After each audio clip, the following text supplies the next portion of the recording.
Bienvenue sur RTDA, Radio Télé Dieu est Amour. Radio Télé Dieu est Amour. RTDA, la radio qui vous fait du bien, la radio qui vous donne la nourriture à l'heure qu'il faut, avec votre humble serviteur, le receveur de Dieu, évangéliste Augustin Samba Lunama Dia Makelika, ainsi que la prophétesse Georgine Samba. Nous vous bénissons dans le nom glorieux de notre Seigneur Jésus-Christ. C'est bien votre radio. Que Dieu vous bénisse.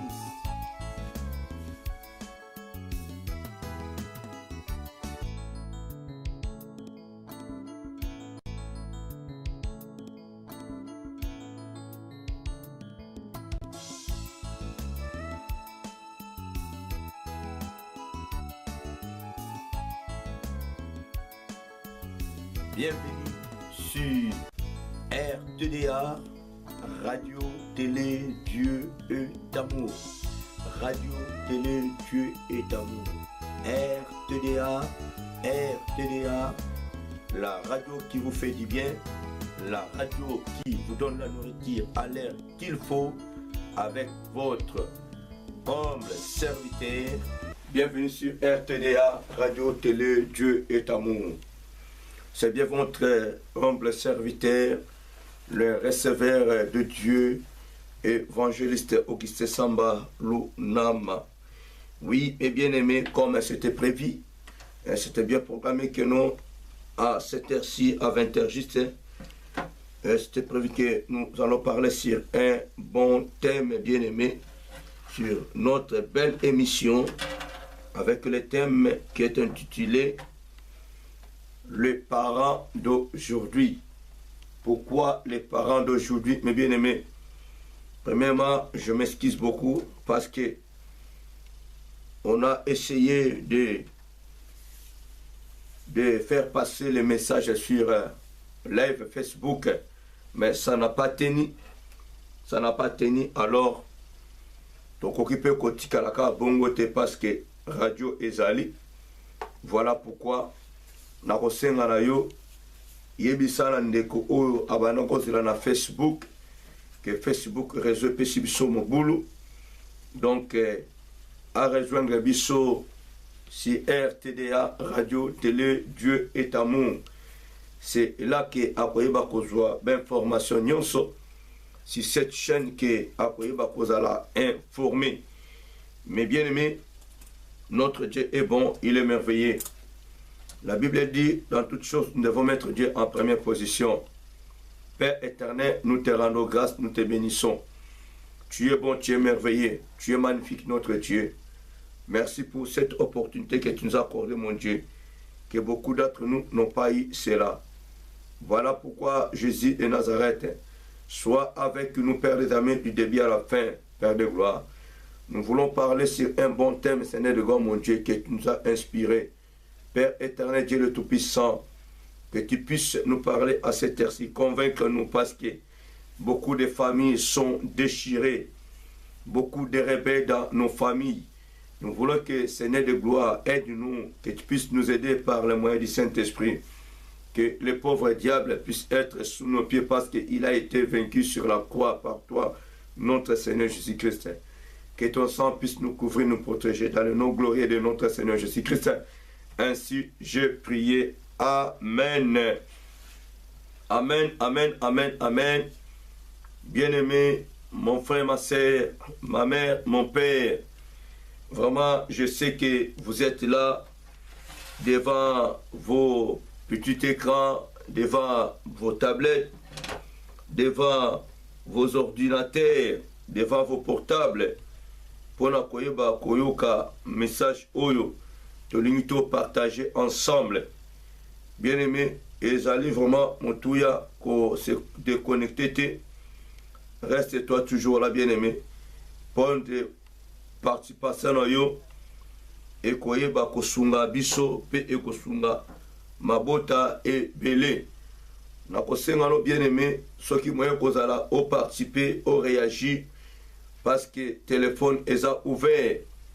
Téléphone est ouvert. Vous pouvez nous appeler si 003, ça c'est le code. Si vous êtes un étranger, 003 33 plutôt.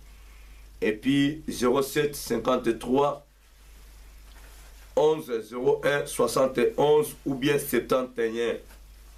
Sokoza na Katia France, tu peux nous appeler directement sur 07 53 11 01 et 71 ou 71. Bien-aimé, Nzambe a Zwalokumu, ezana baiba susu ba mesana ko benga na fixe. Benga na fixe ne konanga, oyeba ko participer pona koyeba kosunga bandeko ba famille ebele. Oyo ezana ba problème o toujours parler sur le parent d'aujourd'hui. Quand nous voulons parler sur les parents d'aujourd'hui, bien-aimé, ezakaraté na o babani ko bota sikate. Nous voyons cela na ba parents na biso ya kala bien-aimé, baza ko se comporter vraiment lokola ba parenté ba responsabilité.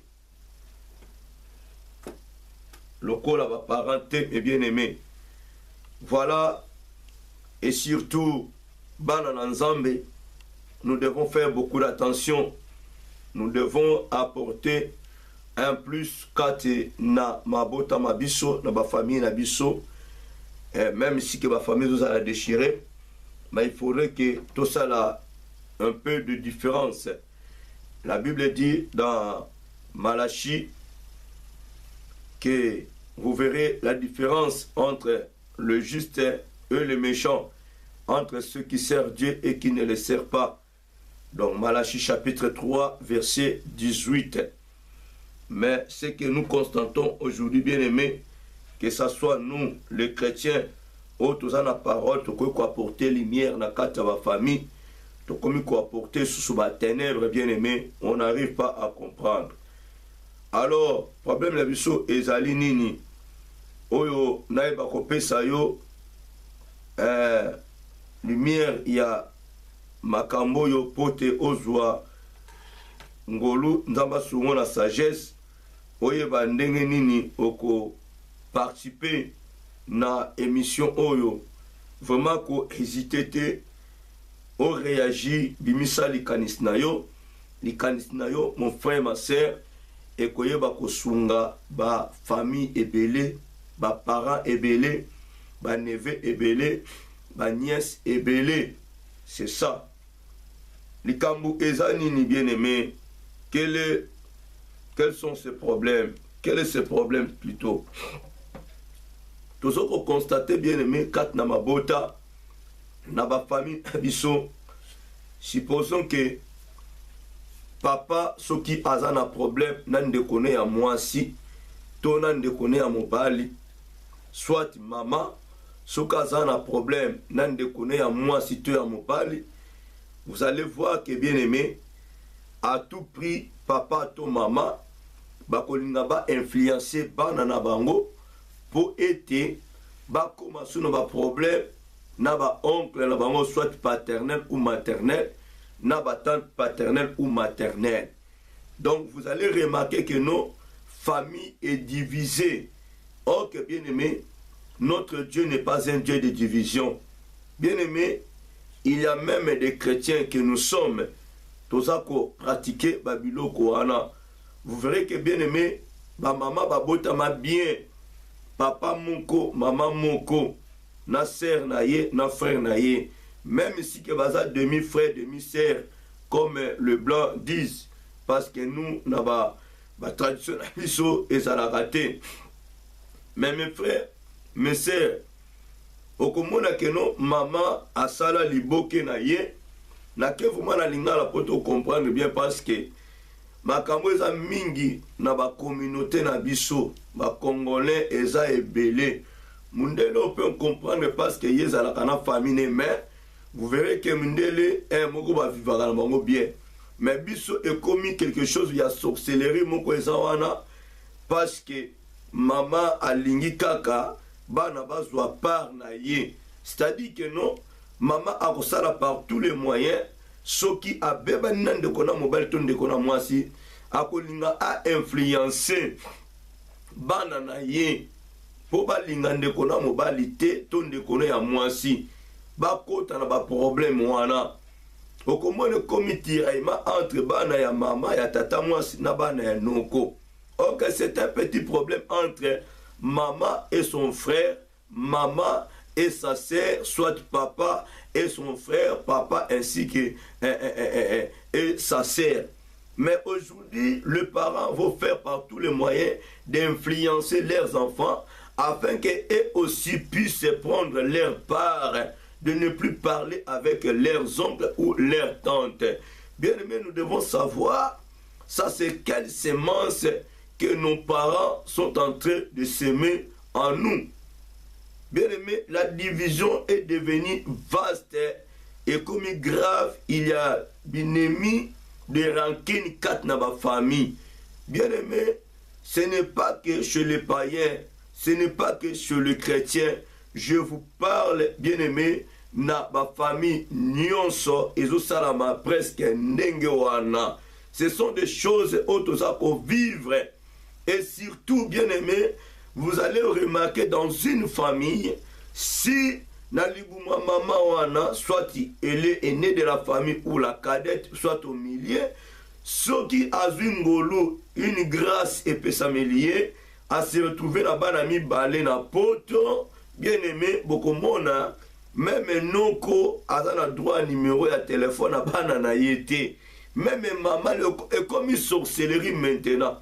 Or que noko auparavant, quand tes enfants étaient encore là en Afrique, ton oncle et ton frère n'étaient pas sorciers.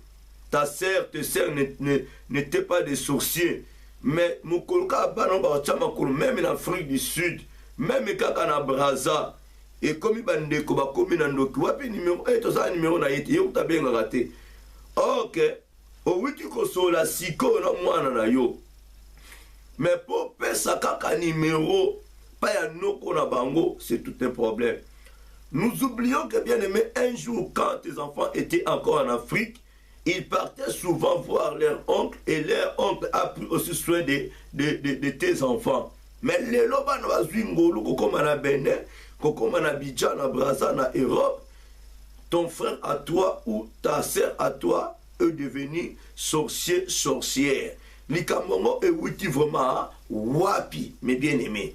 Nalingi un peu to mekako et d'année par rapport à la situation oyo. Tokoki ko continue boité parce que ma famille est déchirée. Et comme soit dit maman oyo na bana na ye, maman oyo na bana na ye, yaya oyo na bana na ye, noko o na bana ne. Ok bien aimé, au lieu que de telles choses puissent prendre fin, ça continue et ça kokita na bana oba mama baboti. Vous comprenez? Donc bana na pesa semence zokotikala. Parce que oyo bino bosali kat na libota na bino et kokita tina postérité na ba descendant na bino. Bana oyo moko boti. Quand tu disais à tes enfants de ne plus prendre part, de ne plus s'occuper de tes frères à toi, sache-le que bien aimé, na bana oyo moko boti na libumu na yo, bako kabwana lisusu et puis bazako kabwana. Pourquoi pas mes frères et sœurs, ba maman na biso soki bazwani makambo na bandeko na bango, pona ba kosi sa bango minyoso bango ngote à l'amiable. Même soki bakoloba na te, pourquoi bako tia bana o bazako bota na berer wana? Parce que ça n'a pas problème ya bino, ya frère na sœur.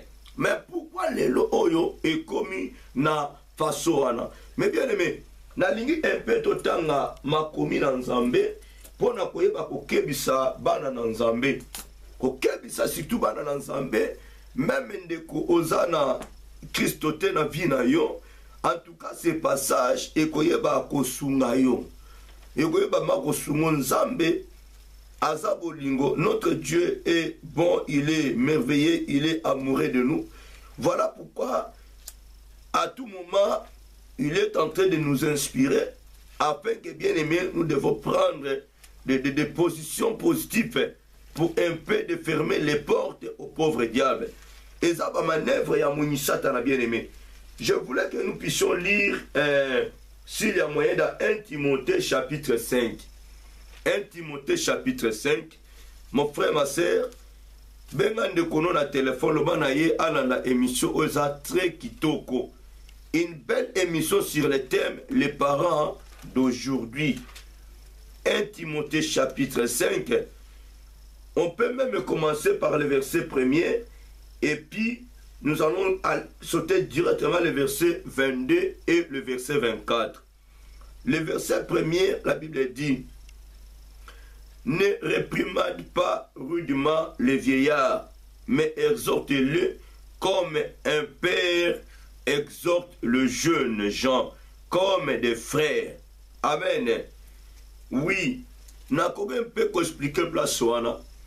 Bien aimé, mon frère, ma soeur, aujourd'hui, ton père, ta mère pouvaient bien avoir des problèmes avec leurs frères, leurs sœurs.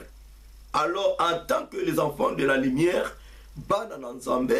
nous devons éviter de semer encore des divisions davantage, bien aimés. Nous devons faire par tous les moyens, en tant que Bana Nzambe, tozana parole et réconciliation kat nabiso, toyeba un peu ko exhorter bango. Même si que ta tante, d'où ton oncle a tort, ta maman a raison, mon frère, ne risquez pas de prendre part de ton père ni de ta mère. Bien aimé, tu n'es qu'enfant. Bazali frère nan sœur. Parce que Koko sanate le col à la Bible, que non, honore ton père et ta mère et tu vivras longtemps. Ce n'est pas de cette manière-là que non, la parole, le commandement, Dieu a remis entre la main de Moïse. Non, ce n'est pas comme ça que cette parole est enseignée. Oh non, je vais honorer mes parents. Le col de connaît à fille, maman, nanga, papa, nangai. Moi, je vais honorer mes parents. Comme ça, ngai n'a qu'on manqué pébinoté. Honorer mes parents, et ça, to côté la bango, na bambé, na bango, ton habitumba, na bango. Honorer tes parents, honore tes parents, bien aimé, cela veut dire prendre soin de tes parents. Alléluia. Prendre à respecter tes parents. Mon frère, ma soeur, Dieu n'est pas content, il y a comme on a moi, dans notre créature, a manifesté une rébellion d'où Azala impoli devant aussi les parents d'autrui. Parce que tu dois savoir une chose, celui-là c'est ton oncle, celle-là c'est ta tante. Même si que yetem ta botayo, sœur n'aime ta botayo, ton frère n'aime ta botayo. Mais tu dois savoir aussi que non, ton frère a aussi ses enfants. Plutôt, ton oncle a aussi ses enfants. Ta tante a aussi ses enfants. Donc, tu es dans l'obligation de respecter le parent de tes frères, de tes cousins, d'où de tes cousines. Alléluia. Comprenons très bien. Alors, si nous remarquons que, bien aimé, il y a des négativités, que ce soit à côté de nos parents biologiques, d'où à côté de leurs frères et sœurs, nous devons les exhorter. Toko conseil bango babi, ne réprimande pas rudement le vieillard, mais exhorte-le comme un père et exhorte le jeune gens comme des frères. Bien aimé, tu dois savoir, toi qui as la parole en toi, tu y es comme un père parce que l'Esprit de Dieu est à toi, la parole puissante élevée est à toi. C'est-à-dire, le lotan obére mosala nzambe, même si que papa oyabota yo mon frère, ma soeur, akobenga yo papa, parce que au revêtu un esprit supérieur oye azanangote. Alléluia. Papa no ako respecte yo parce que tu es serviteur, tu es servante de Dieu. Nous devons faire beaucoup d'attention. Alors, devant tes tantes et tes oncles, malgré leurs failles et leurs négativités, prends ton manteau, prends tes responsabilités en tant qu'homme de Dieu. Badobi, homme de Dieu bien-aimé, en tant qu'homme de Dieu, exhorte-les. En toi, il y a la parole de la réconciliation. Ne prenez pas part de tes parents. Bien-aimé, quand il y a la jugement, quand il y a aveugleté, jugement, quand il y a parti pris tété, ce sont ses frères ou ses sœurs. Ce sont tes tantes à toi, d'où tes oncles à toi. Tu dois faire bien vraiment beaucoup d'attention au lieu de diviser la parole de Dieu droitement.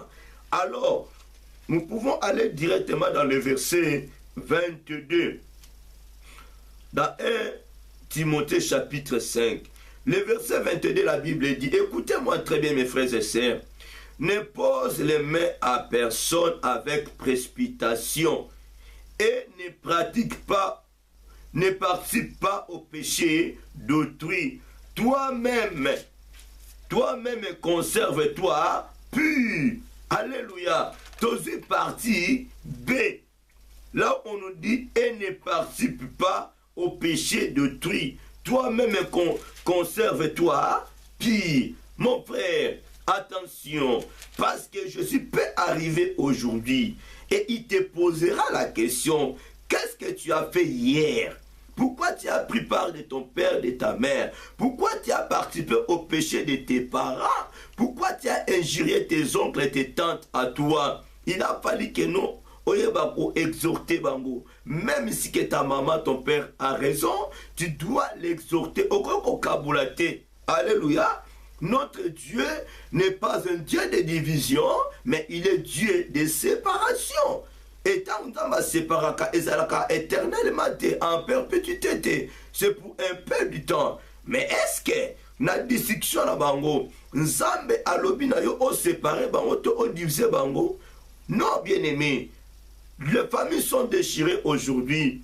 Et comme il y a maman, mon papa, mon côté, bien aimé, et ça des choses que je peux vous dire, oyo, na meki ko vivre pe na batu misu, que non ngaro tokolo banate, ti na liwa, et koki sami, frère na frère, sœur na sœur. Balobi que non tokolo banate, au monde pe que bana ya mama wana na mama wana binemi jire, mama akufi, mama mswa tikali bana ba yoka na kate. Parce que semence est bandie par ya maman. Vous comprenez? Nous devons faire beaucoup d'attention. C'est-à-dire, bien aimé, et ça, maman bota est belé, presque belé.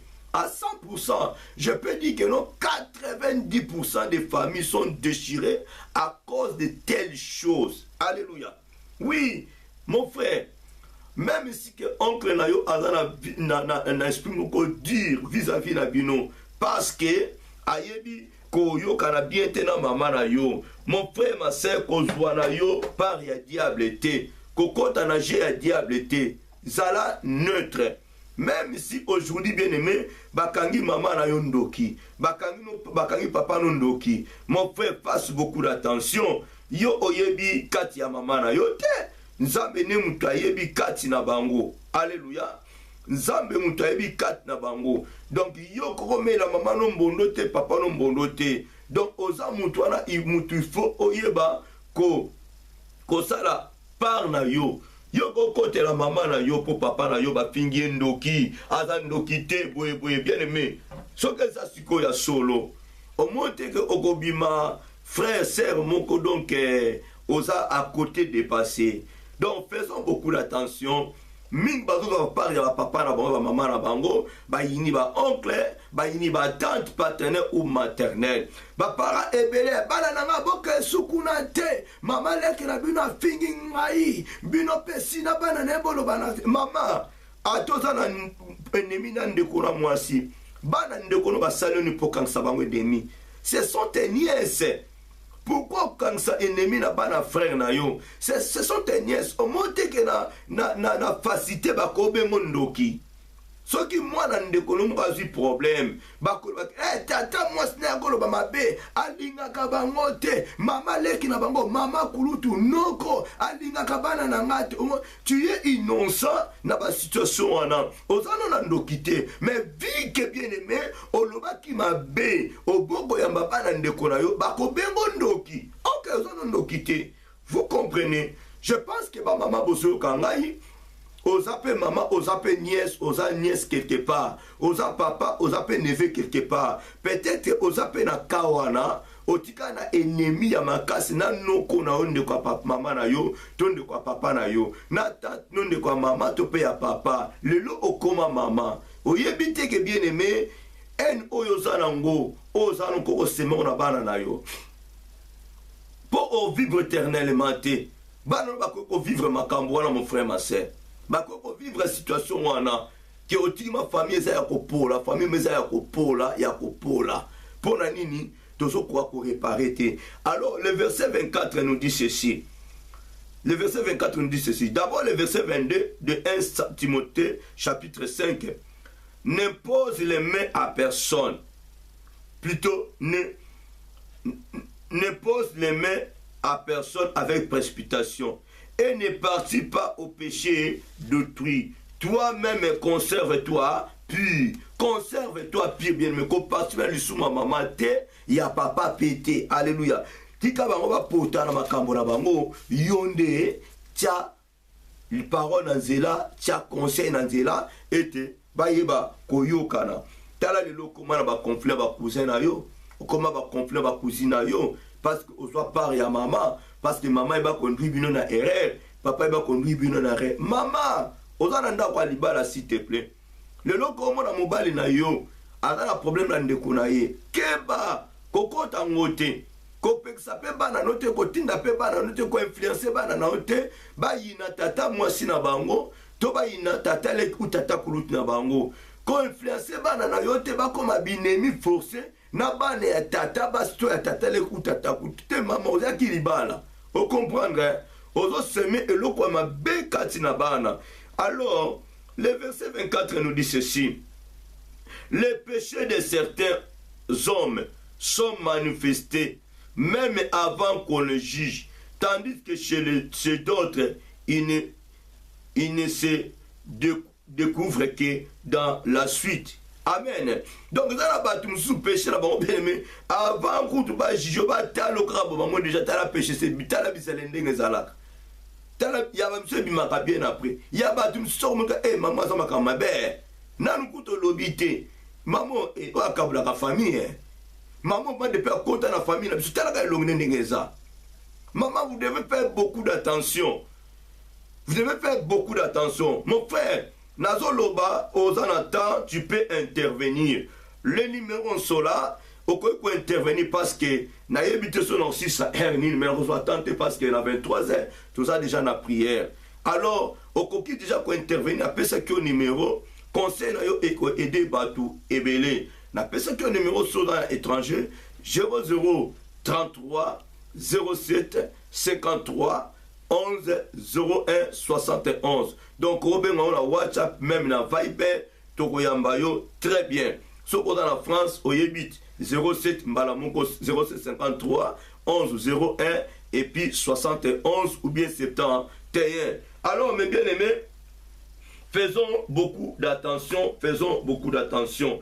Notre Dieu est bon, il est merveilleux.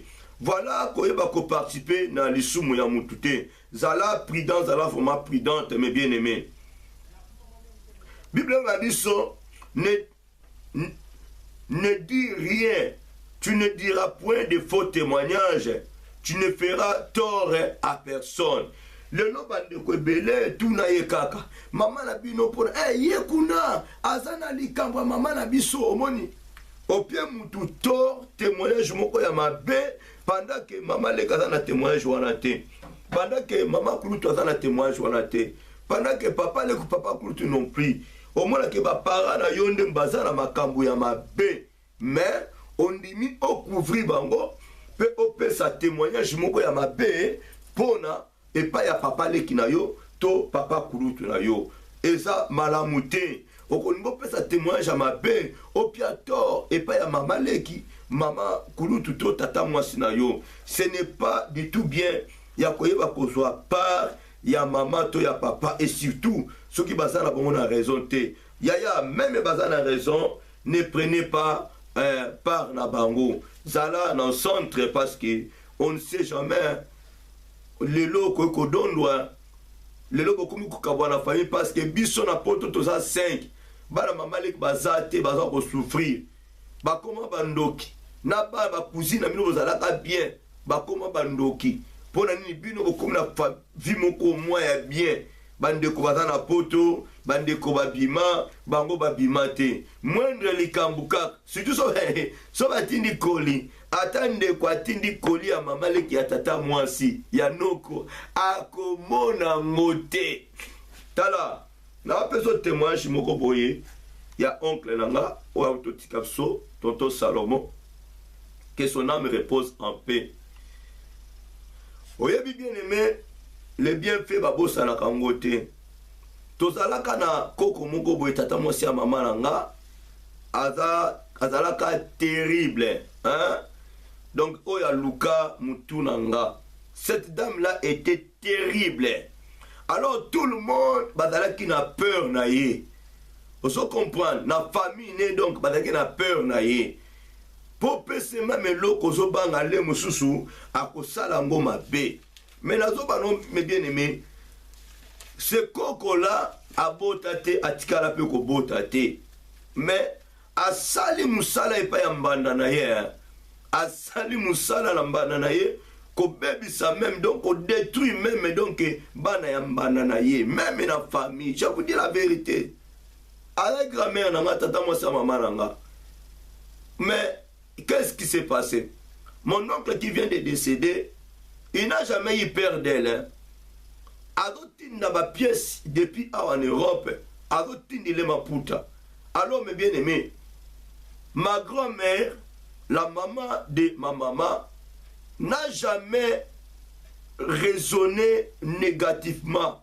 Elle n'a jamais caché les choses dont son fils a envoyé à leur tante. Quand on a moi ça pour battre le comme côté. Donc au moment que non oncle a tini ma puta pour la maman na bango, a tini pour la tata moi si na bango. Donc on a bota quitté. Quand on va prendre ba soin, il y a tata moi si na bino ata zandoki. Bo pesa ka bo l'accès bolingo. Na bolingo na bino ata luki bino akozwa bino. C'est vrai. L'amour triomphe toujours mes bien-aimés. L'amour triomphe. Mes bien-aimés. Ma grand-mère a bomba jamais et l'eau quoi s'aimer qui naïe. Allô? Oui, tout ça soit appel mon quoi. Allô? Bonjour, bonsoir, shalom. Bonsoir, papa, shalom. Que Dieu vous bénisse. Que vous bénisse aussi. Présentez-vous. Vous êtes bien sur RTDA Radio Télé Dieu Tamour, si cette belle émission, les parents d'aujourd'hui. Alors, tout ça, koyo kayo maman. Oh, papa, pardon.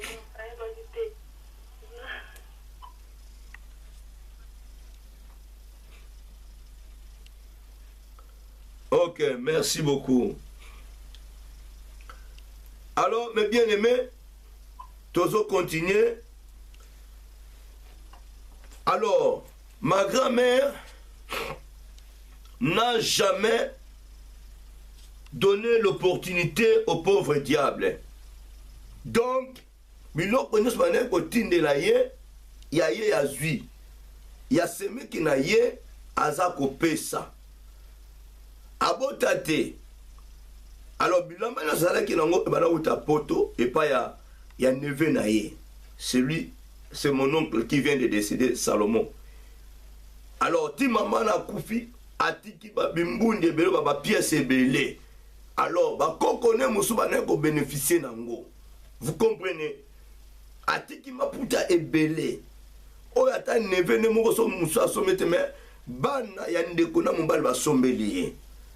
Akosenge loko bakopesa ye. Vous comprenez bien aimé? Donc maman cause un esprit à division T que bana no bazui onika bana no bazwa côté wana bazwa te bakomi bandoki bakomi binemi yonde mto sali ete bana wana bakoma binemi ya batata basi na bango ya banoko na bango ya bapapa na bango pona nini po bakomi na poto soki kolie ye bokangami na chambre bobomi ba minda bozo kabula biloko po batu bayeba te andre ni kingana tina eloko te mbote te ata mbota pamba bolingi te bapesa bango mbote. Mon frère ma sœur yokanga oza na situation oyo oza na famille oyo oza na mama lolenge boye oza na papa lolenge boye oyo alingi te ke okabula soit na ba cousine na yo oyo alingi te opesa bandeko na yo bandeko na ye plutôt oyo alingi pe te boye bakozwa part ya bandeko na bango. Bien aimé, ezo dépendre na yo mais nayebisi yo ke eza semence moko ya mabe oyo baza koseme kati na yo to kati na bandeko na yo.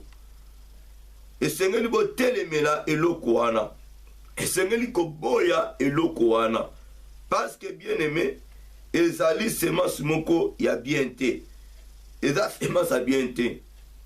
Cela n'est pas dit que non lokola boza mingi na poto to bobima ebele bokena ba fruit du sud ba bene ba braza ke bino bokangi masolo bosilisi kobonga ya bato nyonso te.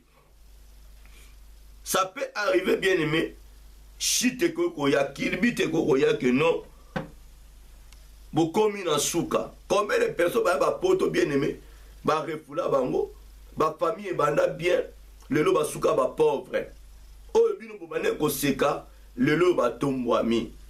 Mon frère ma sœur yo kanga très bien toza ba sai na nzambe toza ba na nzambe. Nous devons rechercher la paix et s'aimer aussi de mettre la paix dans nos familles.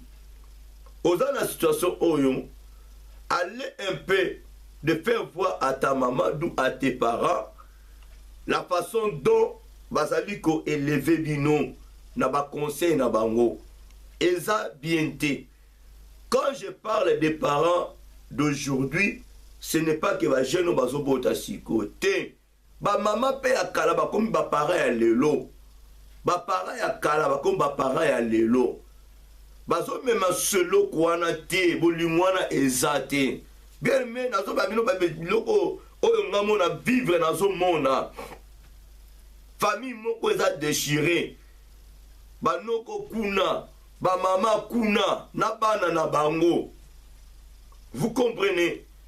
Bozo mona pe ba bien na bino mais bolingo occupé ba mama lekite bolingo occupé ba nongo te bolingo occupé ba tata ba cité siko soki lobi likambo ye boko luka ba nongo te boko luka ba tata te. Bien mais tu dois savoir que non papa na yo aza éternel te maman no aza éternel te. Lobby tu peux te retrouver devant une situation oko luka nani oko luka papa moko oko luka maman moko. Où tu iras mon frère ma sœur pendant que bino bolobisaka bango te parce que vous vivez mieux. Papa bino zaki na mbongo bino bozaki na mbongo bandeko ya tata ya mama bakomi bandoki bakuze bakuzina bino bakomi bandoki bolingi kotala bango te. So bato baza na problème na famille bokendeke te bokomi kaka na kwe na bino. Vous comprenez? Eza eloko moko ya mabe olobi okozala na posa na bango lobi okozala na posa na bango tota. Tu auras besoin de tes tantes ainsi que de tes oncles, soit paternels ou maternels. Alors mémoire ya moko na moko eyeba ko fonctionner très bien. Keba koko c'est la tata mwasi makambo te koko c'est la noko makambo te kosa la faux témoignage te. Yo pe mama tata mwasi ozwi problème na ndeko na mobali na ndeko na mwasi pourquoi okosangisa na bana ndeko na ozwi mon problème? Non ozwi problème na ndeko na yo tikala na ndeko no pourquoi okosangisa bana ya ndeko na yo tata mwasi mama leki bana ndeko basali nini? C'est ton frère qui a des problèmes avec toi, c'est ta sœur à toi qui a un problème na yo eza bana na yete oko kata na panda ete no bana na yo bana ba ya panda ngate te. Il faut tika eloko wana ndeko oza noko oza tata mwasi oza mama osambela kape en plus okenepe en plus na catholique na protestant na réveil kimbangiste armée du salut tu pries oyebi nzambe mais bien aimé makambu na yo mabe ozomona te tala mwana na yo po akene bonzela tata mwasi na zala ko se akene nzela kala soki mvule beti memie na kala mo maintenant suka wapi pona nini azokima kanzela tata mwasi azali ndoki te yo nde makambu mabe olingi otikana bana yo moko olia yo moko tant ozalaki ne loko te mobile ozalaki ne loko te. Chaque fois tu envoyais tes enfants auprès de tes belles-sœurs de tes beaux-frères balukilo quelque chose mais le loba na bakoli En tout cas, les camboyo, il faut essayer dans la famille. Ma famille est comme déchirée. Aux allons mutema ma bête. Mais suite que bana ba koli, ba komi kozwa, o komi mutema ma bé. Amen. Oui, mon frère, ma soeur. Nazo zela appel na yo. Réaction na yo, contribution na yo. Et koye ba kosunga. Ba famille est belée. Et puis ba sœur est belée. Ba frère est belé. O baza na ba situation oyo. Baza kotombo na maboko. Liboso na nzambe.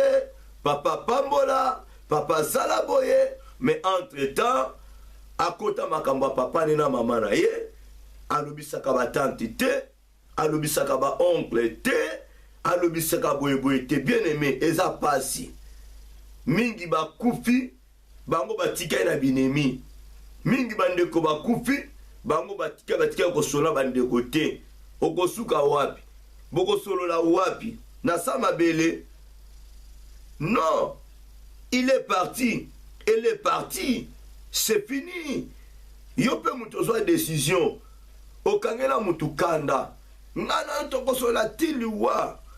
Mon frère, ma sœur, soko kufi lelo. Ok na mikumba. Quand que ça sera de retour, comment tu seras jugé? Eh bien aimé, maman, papa, noko, tata mwasi, maman leki, maman kulutu, neve, niesi, nguankazi, hey, famille kola songi songi, na ba témoignage ya mabe ya. Olingo bimamvoa ma famille au panzaka ka batu. Témoignage à mabe ya batu opesaka. Ozo pesa ba témoignage à mabe. Ozo pesa batu ba tort o bazana tort te. Yo kansi yo bonga, nano bongi te. Oyebi bozuya wana te bien aimé. Yo benga kaka batu, surtout bino batu bazana poto awa. Olingo bima patron. Ozo trahi même mes propres frères na yo, maman moko, papa moko. Comme si que yonde dokolo ya famille, comme si que yonde Yesu ya famille, comme si que yonde Joseph ya famille. Ozo wele la ona ki makasi bien na mutu makasi, qui fait que trahir les autres. Si tu agis ainsi à tes propres frères, à tes propres sœurs, à combler plus forte raison à tes cousins, à tes cousines. Okosala avec beaucoup de facilité yaya. Otika na makanisi ya tata mwasi ya mama na yo papa na yo oya pesa yo. Yo poso bota. Tango zi problème na sere na yo.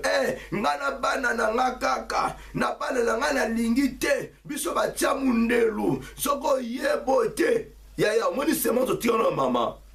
Omoni semence Jacob azalaki nango. Avana na su ya tante mama. Omoni. Alinko partager dans deux côtés. C'est pareil na yo. Je voulais que mon frère, ma soeur, zong sabolingo. Tika songi songi. Tika kotonga. Tika kopesa ba faux témoignage. Tika kopesa tort place raison ezali. Tika kopesa raison place tort ezali. Mon frère, ma soeur, même si que omona kambongo. Attention, il y a qu'à diviser famille. Attention, kobima mutu train la famille. Keba. Okoya ko abréger. Ba jour na yo pour rien. Ko se faire voir arrêter. Nekat na mabota na ba famille. Keba ndeko. Yo mto koma secrétaire ya mama. Secrétaire ya papa. Yo mto meminaka papa ba sango ya ndeko na ye. Yom to kosa ka papa na yo ke tala sœur no asali boy. Yom to kosa ka maman no tala frère no asali boy. Yom to pesa la même formation à lukuta divisé pour mieux régner. Ozo yinsaba non kona yo, ozo yinsaba soki ba tante na yo. Ozo yinsaba cousin na yo, ba cousine na yo. Pendant que bazala ngo ba innocent. Oya na libala okomi kokota nsoki na belle famille na yo. Obebisi bana, okaboli bana na batata basi na bango, okaboli bana na banoko na bango. Mon frère, ma sœur, face beaucoup d'attention. La réconciliation est très importante. Alors, nous devons éviter toutes ces choses-là. Recherchons la paix avec tous. Recherchons la paix et la sanctification, sans laquelle personne ne verra l'Éternel. Réagissez-vous, bien-aimés. Nayebi que petit okorobenga te parce que oza na problème wana. Osatanda ite que no likambo eko za la soulever na chaîne oyo na radio RTDA, radio télé Dieu Tamou. Mais mon frère, ma sœur, c'est là oyo ki ango lelo parce que po esunga yo. Nzambe alingi te o lala na lisumu wana na likambo wana. Oui, tout ça koyamba appel. Oui, allô, shalom et bonsoir. Allô. Allô? Oui, shalom et bonsoir. Oui, tout ça yokayo, en direct émission sur le thème les parents d'aujourd'hui.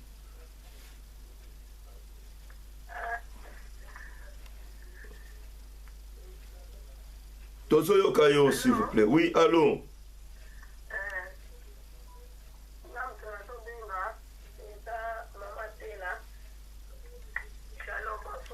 Bonsoir.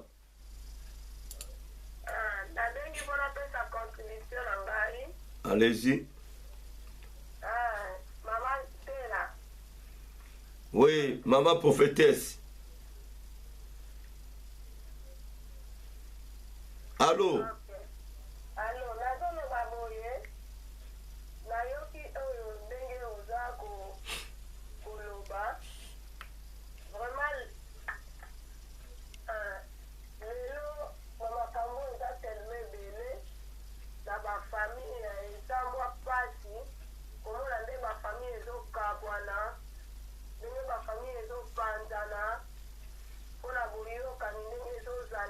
Par rapport à conflit dans la famille. Donc, pour la Colombie, parce que nous avons un témoignage belé. Pour la Colombie, comment la belé la parents la kabula bana na bango la bande kwa mama mibali bien bande kwa mibali bazokabula la bande kwa bango abasi. Nyonso wana eto totali na moto boye batembele bazolinga te bana na bango bandeko na bango mibali babénéficie oyo mpenza ya bana bango bien bandeko ya basi babénéficie oyo eza ya bana na bango. Mais en tant que bana na Nzambe toza wana mpona kokabwana te, me toza wana mpona bomoko. Ndenge uti oluba wana papa Samba eza mpenza très important. Soki na ke mwa mosika tozomona ke okomona ndeko mwasi ndeko mobali na ndeko na ya mwasi bazwani problème bazwi bakotisi yango bana ezokende kutuka meme la bana te bakokosa yango basi. Pourquoi bazokosa yango basi? Boza na mwasi mosusu aza innocent, mosusu aza innocente te. Bona mwasi aza innocente te, nazoloba ke eza na basi mosusu ndeko mobali na ndeko mwasi bazwani likambo na bango. Ye lokola ana kosa mobali azala bien privé na ye akointoxike mobali na ye. Donc mobali na ye azala nde kote na ye. Donc mobali na ye abwaka famille na ye, mobali na ye azala bien te na ndeko na ye aganye nyonso. Mais na paramètre mosusu ezali ke mwasi mosusu aza na ye mpe innocente. Makambo ezoleka na famille ya mobali akipa neti aza na sensible elongo mpona ye akotala neti aziki eza famille ya bato.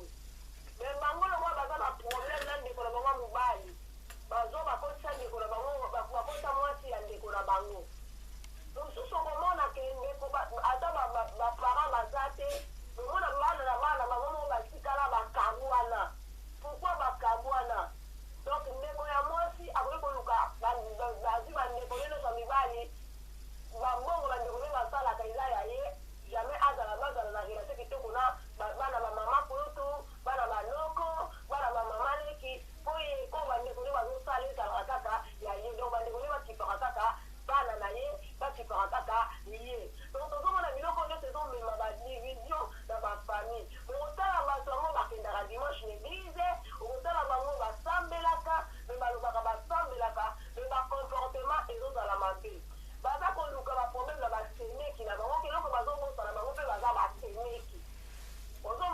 Oui. donc bazobosana bango mpe baza basemeki yo ntango oza malamu te ozala problème na ndeko na mobali okotisi mwasi ya ndeko na yo ntango okotisi mwasi ya ndeko na yo eske ozobosana yo mpe oza mpe mwasi ya mobali moko boye eke mobali na kobosana mpe problème na ndeko na mwasi akoki mpe kotyango yo donc balobi oyo tosemaka tobukaka ngo donc tozalaka bainnocence nye topesaka baconseil soki ya un problème na kati ya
Amen, amen, amen.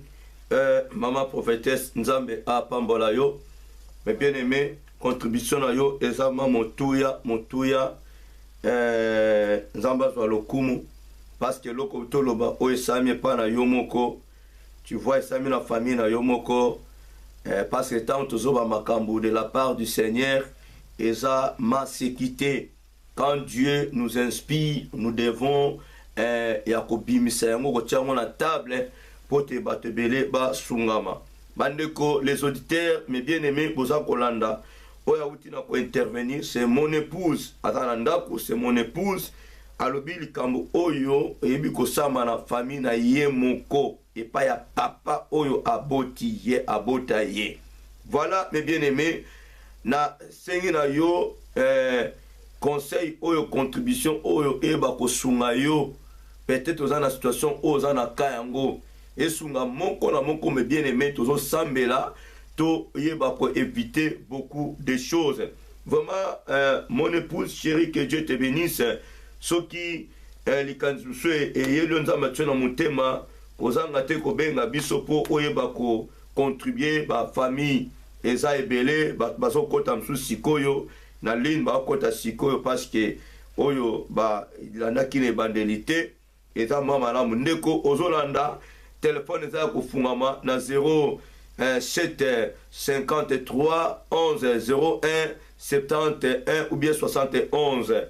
Donc aux Alibanda au 0033 07 53 11 01 71 ou 71, soit na wat okobenga okozwa biso. Mon épouse, que Dieu vous bénisse. Tozo continuer émission Nzamba pambola yo bozala malamu. Allez.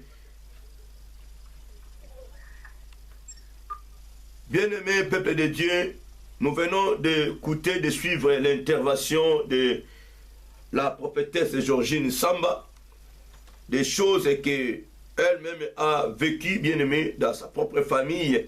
Et puis, je connais, nous sommes Aïbi Komona, Sogito Bito continue vraiment, quand elle est en train de parler, d'intervenir, Nzambe, Azako parler, vraiment, tout continuer émission Oyo.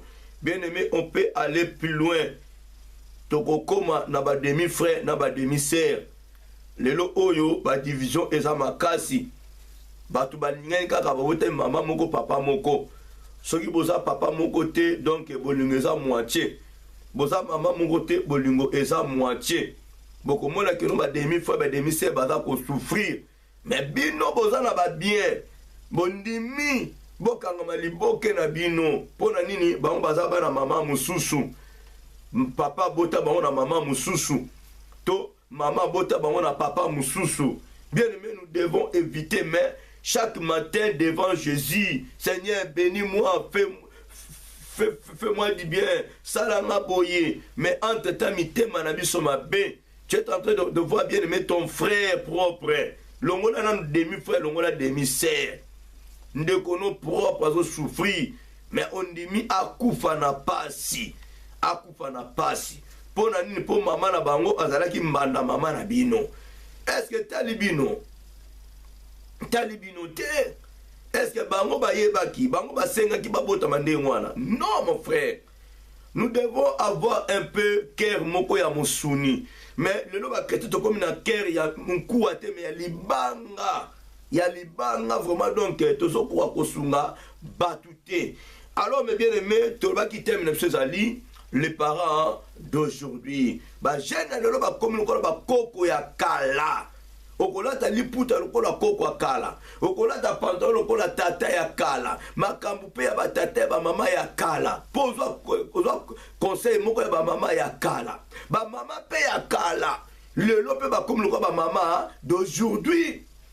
Avanda akanga kaka donc yem ta vanda na comment dire na ki funda mbongo bana na ye. Conseil ya mabe et pas ya bana. Kokabula bana. Tala na pesa bino ide moko ye. Boko mona na famille moko libumwa babota lemsu 8, lemsu 15, lemsu 6. Libumwa otemsu mutu moko to mibale.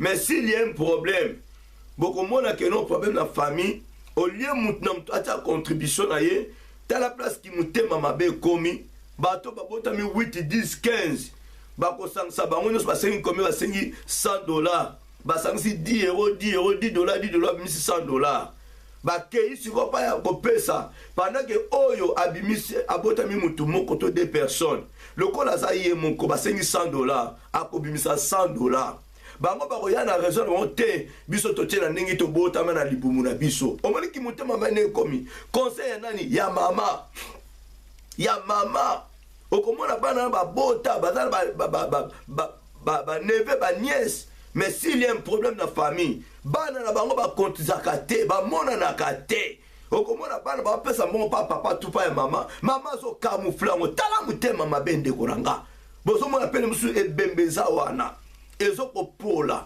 mpo bakende kobimisa ebembe na mort il faut bana cotisation batia mais bino bobotami bomona mpe bamoyen obimisi 100 oke soki moto atie cotisation ne 100 soki bino libumu wana ekundi motu wana mabe eza wapi me bien aimé busika oyo moto ozobimisa 10 bino 10 bobimisi 100 oyo abotama ye moko abimisi 100 bomote bolasiki motema mabe mpo na conseil mabe ya mama na bino na papa na bino balingi te famille ebénéficie na mbongo na bino mais ntango bozalaki nango te noko wana papa wana bandaki kopesa bino tata mosalaki kopesa un certain cousin une certaine cousine babandaki kopesa bino mais lelo moto azwi na 19 heures akomi oboya akomi ovandaka toza na eloko te okomona mama na bino lipute nzuluki soko otiango mpe na liziba bambisi na bangolo bakufi raisonne bien aimé ngolo azalaka mwindo me bazwi liputa mama na lata batiango na liziba bangolo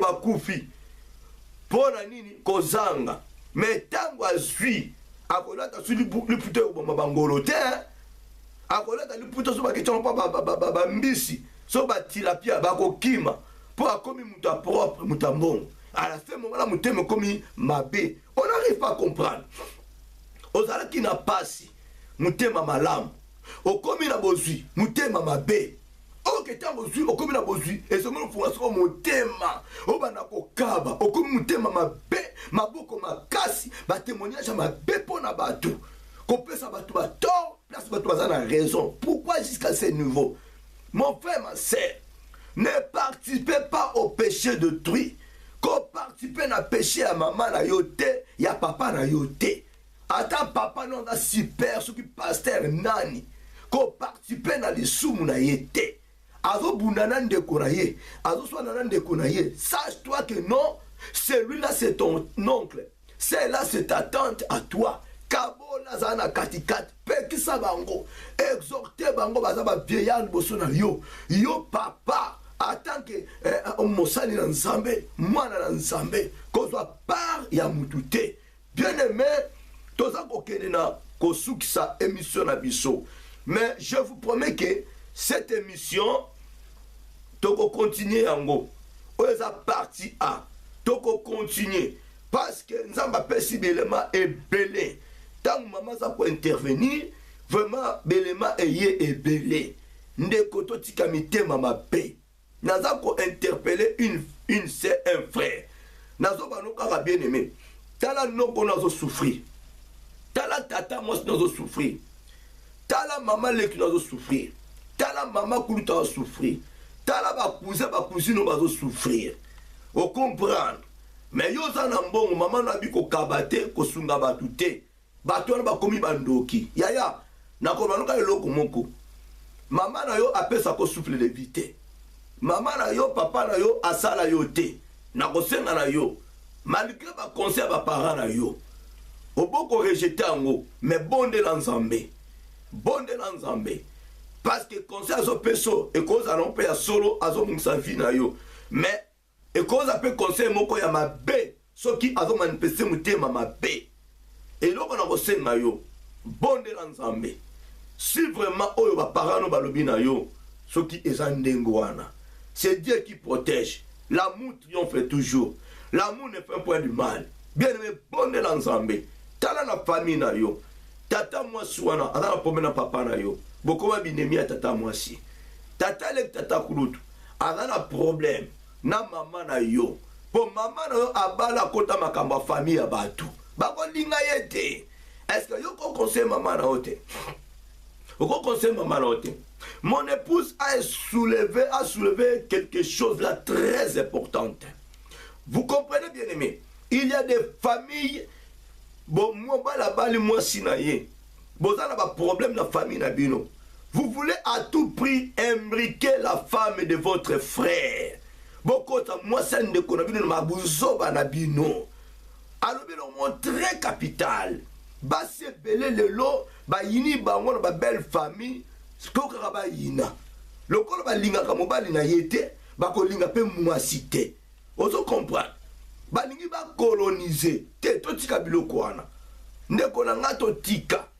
To bwa kabizaleli ya mabe to bongwana. Papa na yo azana problème na ndeko na ye, ce n'est pas ton problème. Kabula bango selon la parole de Dieu. Maman n'a pas de problème de konaye, kokote la maman na yote, ko ina tata mwasi na yote maman leki na yote. Kabola bango conseiller.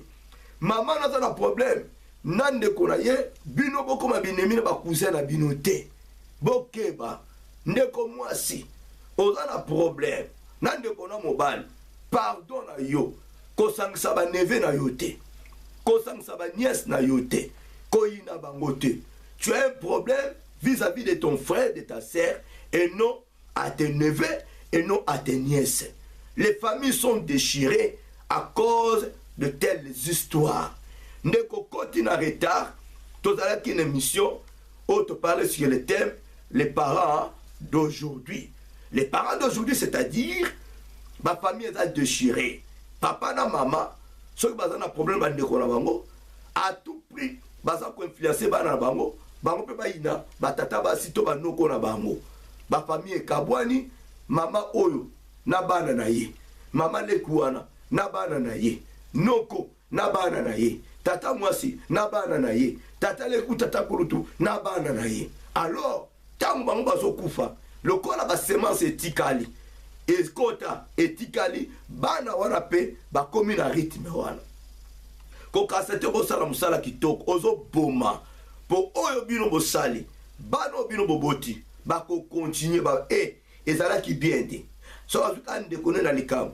Na place ako limbisa te, bokende kuna te, ngana bana na nga te, mama bota biso, yo tika na kwena yo, ngana réconciliation ezalaka te.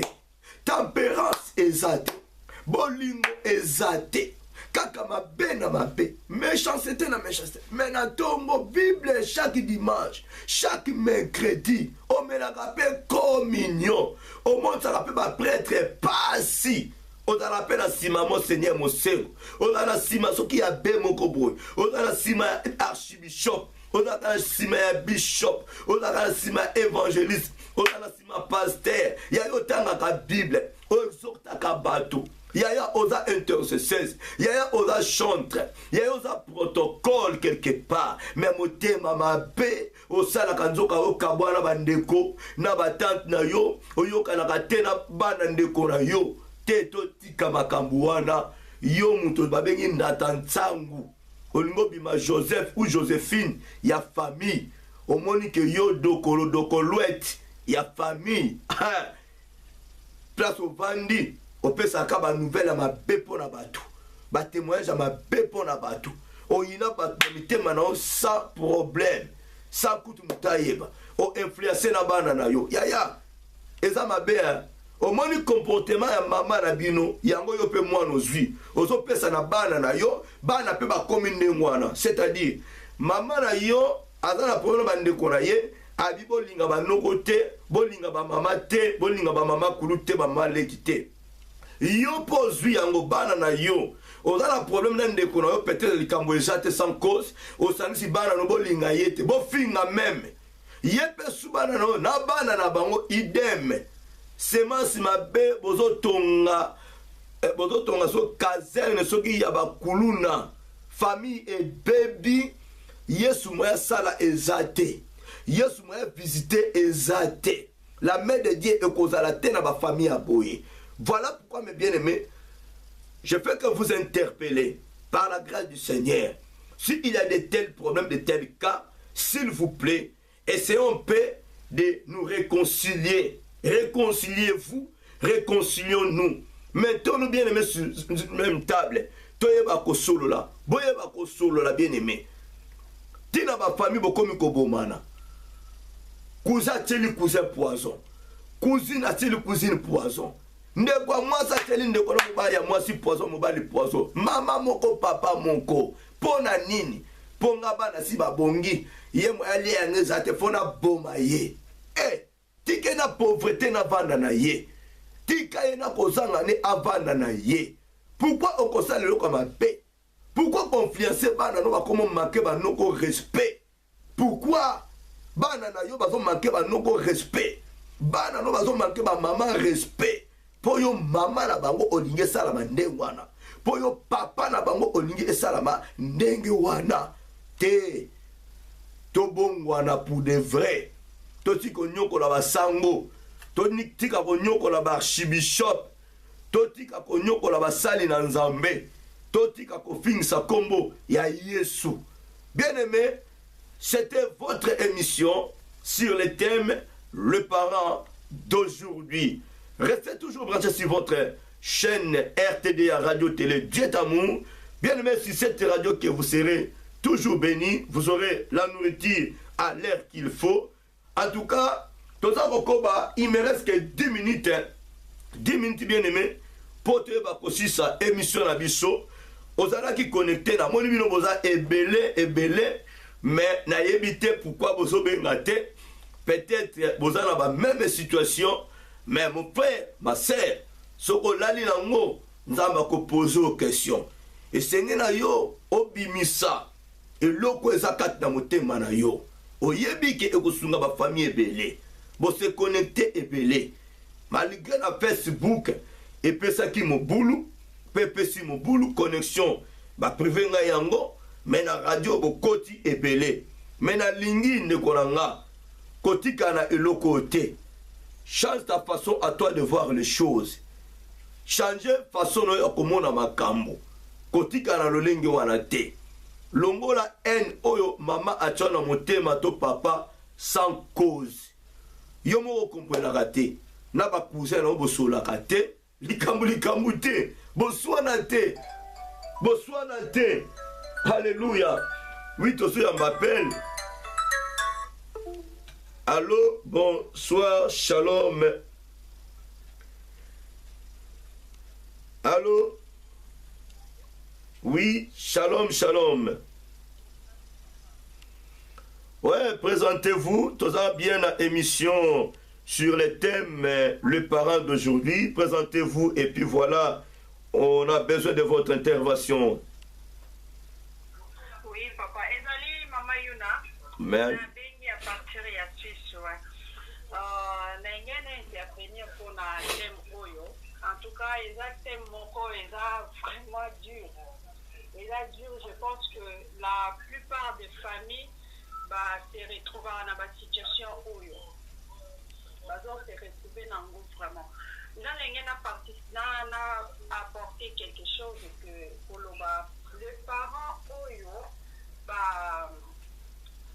bazokosa bana na kati ya baide ya mabe d'abord ezobandana na mitema na bango moko parent oyo aza motema mabe na ye moko akoki jamais kopesa eloko ya malamu comme Bible lobi utapesa kaka oyo aza nango. Amen. Donc même si que ozosola na bandeko na yo na gentillesse mais on va d'abord dans quelque chose exa caché pour tout le monde a même atana na entourage na ba tout le monde a qui vous tout ça ozosola ne bozala bien mais tant sous so boza pe na moi eloko moi mukiro mona bina motema muke misi makambo na so zaki nango même dans nos familles aussi ça pareil muto akuna na ba problème na ye muka bomba ngo penda na motema mais tellement moyen na kisango te so azoseka bongi mais le jour où vous avez un problème des places pesa kubimisa na yo face na ye eza vraiment mabe que ndeko za na problème na ndeko na yo o initier bana na kati parce que bana eza génération mosusu bango mpe bakocréer ya bango makambo mosusu mais so sikoyo tozosala po baparent na biso mpe bakoko na biso bayaki na système wana ki aza na problème na ndeko boye azwi akotisi bana na ye bayina ndeko wana mais bah raison ils ont vraiment ébélé sous ces personnels ou sous ces alliés donc famille wana eza bongo eza lokola mwa lien na bango ke bazala na bango bongo donc c'est vraiment un sujet eza dur eza kaka te na bafamille mais eza vraiment na bape ebele mais omonake moto ozala motema mabe mingi na ndeko na ye plus ke moto ya libanda neti moto azolinga apesa confiance mingi na moto ya libanda lokola moto ya libanda koosale mabe te mais tokosala toujours ke mabe eutaka na kati mabe mpe eutaka libanda donc eza moto oyo apesi ya mabe na bana bakoli na éducation wana etu mais nzambe soki vraiment atouche mitema bana na baluki vraiment elobi ya nzambe na bosolo eza mpona nga na komoloba wana eza lokola banie moko boye ekokatana nango mais soki vérité ekoti kaka na kati ya libota wana bakokata ngo ekochange nango amour ekoya po amour nde moto eleki nyonso ata mabe ekoyo kozala soki combien mais ntango l'amour eza wana donc eza vraiment victoire ya tout le monde donc nga mparo nanga ndenge na bakisa yango wana vraiment maman Yuna depuis Suisse Nzambe apambola yo mais bien aimé tolandi intervention à maman na biso depuis Suisse vraiment a soulevé eloko moko na botu kokoma eza très capital aussi batu confiance na famille et si la confiance est commis na étranger ou étrangère mutu ako préféré apambola mutu alibanda que mutu ne moko na ndako azo souffrir et ça sous sujet moko très capital donc mes bien-aimés je pense que tous on a intervention tombe un peu ko laver ma mémoire na biso tombe ko laver ma mémoire na biso to senga aide de Saint-Esprit asunga biso Mama Yuna Nzambe apambola yo pona intervention na yo o ezala qui très riche.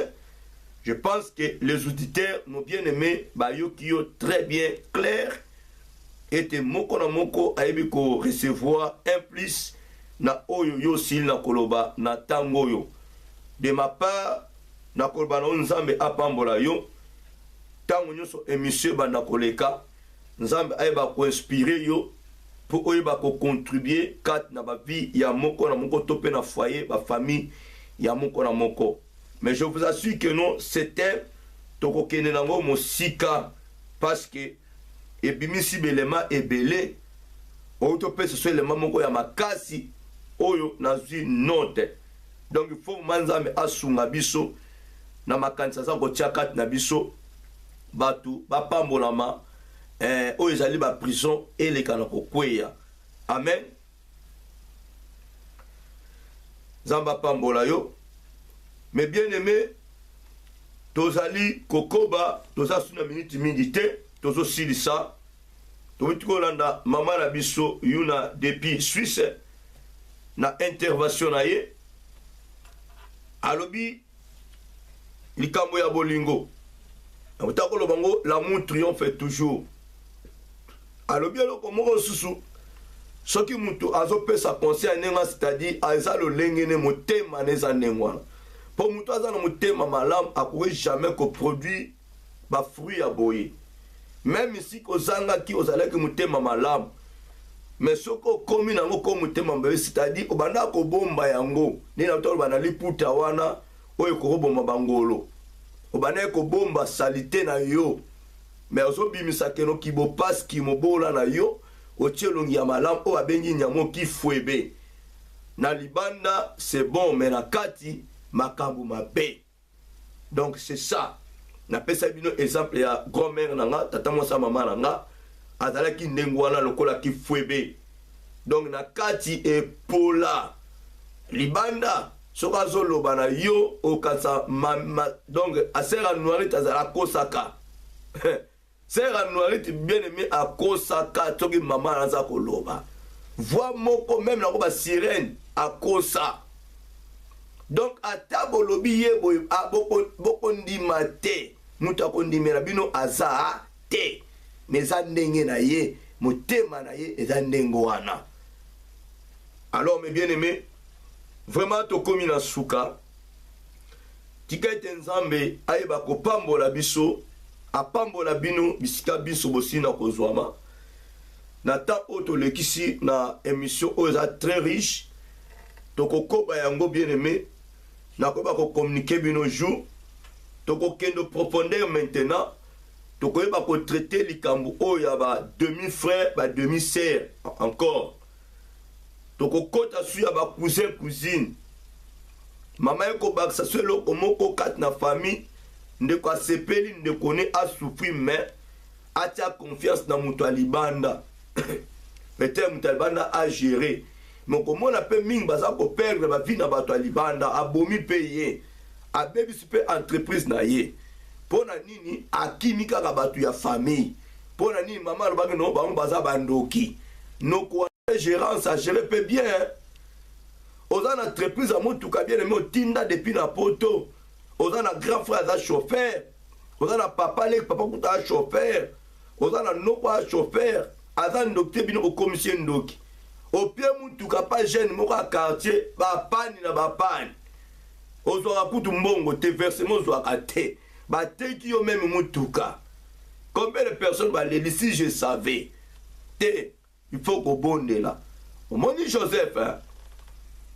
Dieu a élevé Joseph en Égypte.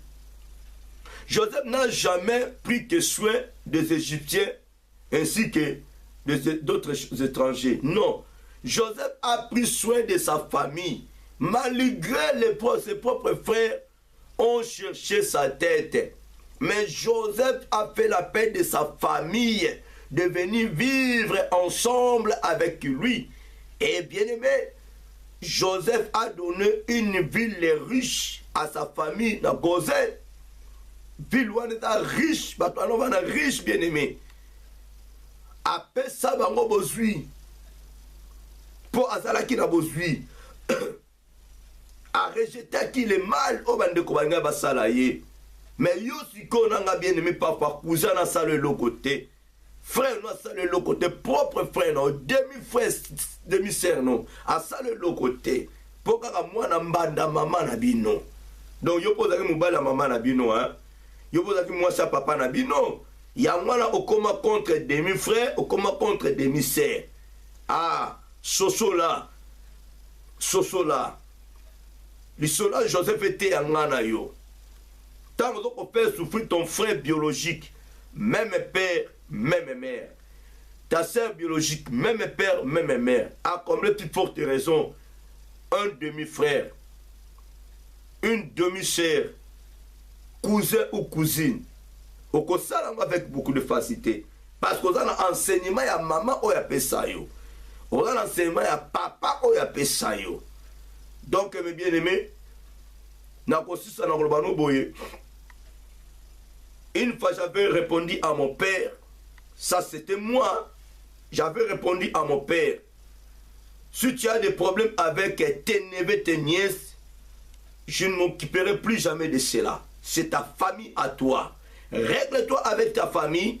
Laisse-moi dans mon coin parce que moi aussi, j'ai ma famille. Malgré mon père, à cause de Sarabatna Makambute, na pesa kaya kakelo kwane yakandengwana. Na yebisi un jour ko na pono ndeko na yo ko sangsanga te na okota ngote tata moi sina nga uta okufa. Elle a eu des problèmes avec mon père mais bien aimé soki nzamba sungaki keno azala bomo o tourner la personne numéro à répondre yo que son âme repose en paix. Elle a eu des problèmes avec mon père. Mais écoutez, quand j'ai entendu cela, j'ai appelé ma tante. Je l'avais parlé. J'ai appelé mon père. Je l'avais parlé. Je les ai dit, ne me mêlez pas dans vos histoires. Tu es ma tante, il est mon père. Ne me mêlez pas dans vos histoires. Vous devez arranger vos bêtises. Je les ai parlé à haute voix. Et j'ai appelé mes frères, c'est-à-dire mes cousins. Je les ai dit, Bokota Makambouana te, laissez-les. Baza frère na sœur, Bakoyoka na balanana. Ba frère na bawe yaya, tu as raison. Et ils m'ont donné raison. Ils m'ont donné raison. Mon père ainsi que ma tante, Bayokana na terre mouke. Na terre mouke. Ndeko, on a un conseil à couper sa papa, nous avons un conseil à couper sa maman. On a un conseil à couper sa batata, basno banoko na yo. On a un conseil. Ne faut plus te mêler avec leur, dans leurs histoires. Sinon, vous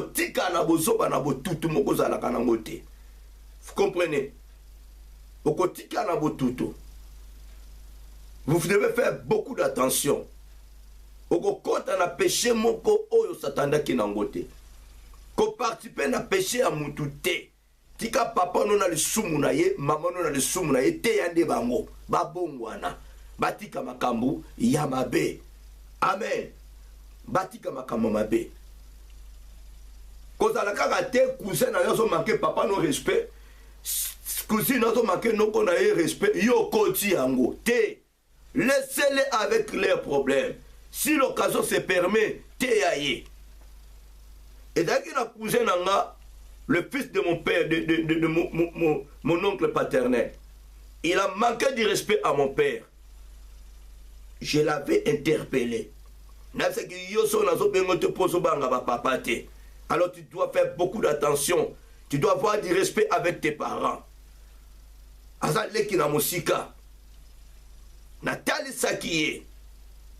Soko limito yo kana il faut banga ba parents. Parce que ma parents sont banga bangote. Alors ce n'est pas bien. Peut-être demander pardon. C'est bon. Et si lui. Mais quand il a été bien, mais la côte la papa, la côte la maman, la té. Et ça m'a bé. Et ça m'a bé. Zalam t'a ça conseil. Tika bon makamuna bango. Papa nous est ta famille na ye. Yo pose la famille na yo. Amen. Mais bien aimé, tous ça la lumière. Nasukiwana par la grâce de Dieu. Parce que la 23h tous en la prière.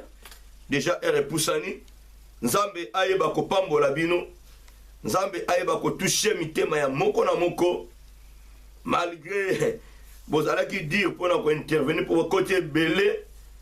Problème exacté. Mais là on a sengi na yo.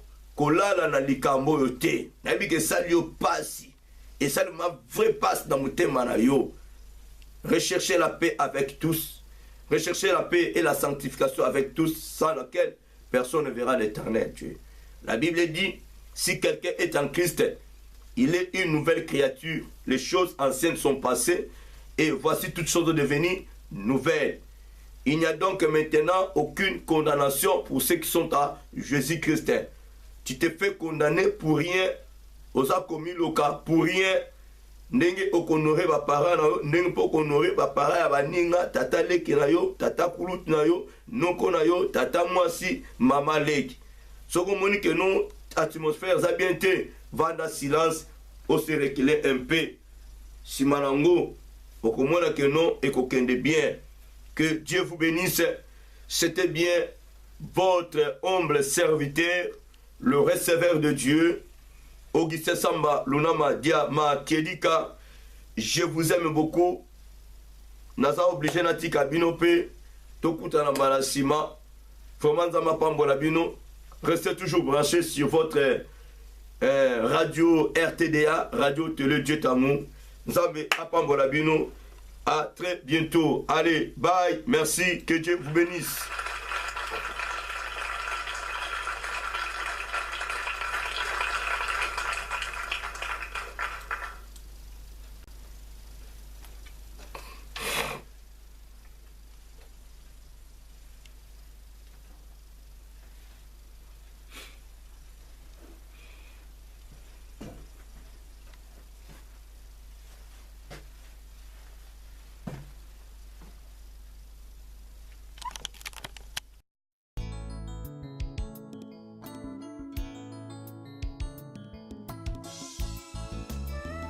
Bienvenue sur RTDA, Radio, télé, Dieu est amour. Radio, télé, Dieu est amour. RTDA, RTDA, la radio qui vous fait du bien, la radio qui vous donne la nourriture à l'heure qu'il faut, avec votre humble serviteur, le receveur de Dieu, évangéliste Augustin Samba Lunama Dia Makelika, ainsi que la prophétesse Georgine Samba. Nous vous bénissons dans le nom glorieux de notre Seigneur Jésus-Christ. C'est bien votre radio. Que Dieu vous bénisse.